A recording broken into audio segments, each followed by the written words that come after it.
জ্ঞান বৃদ্ধি বা ভালো পড়ালেখা পারার দোয়া কি বলো তো? রব্বি জিদনি ইলমা। এই দোয়াটার অর্থ কি বলতে পারবা? পারলে বলো দেখি। হে আল্লাহ, আমার জ্ঞান বাড়িয়ে দাও। এটা কোন সূরার কত নম্বর আয়াত? এই সূরাটি সূরা তাহার 114 নম্বর আয়াত। মাশাআল্লাহ।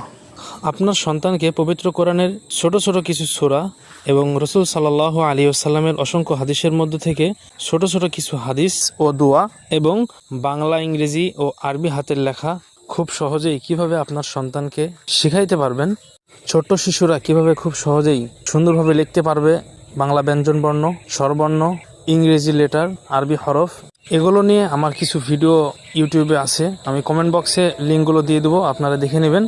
এবং প্রতিনিয়তই শিশুদের একাডেমিক বিষয় নিয়ে ভিডিও আপলোড করা হবে। আপনারা সকলেই ভিডিওগুলো দেখবেন, তাহলে অবশ্যই ইনশাআল্লাহ উপকৃত হবেন এবং আমার এই চ্যানেলটি সাবস্ক্রাইব করবেন। আর যারা ফেসবুক থেকে দেখছেন তারা অবশ্যই পেজটি ফলো করবেন এবং লাইক, কমেন্ট এবং শেয়ার করবেন।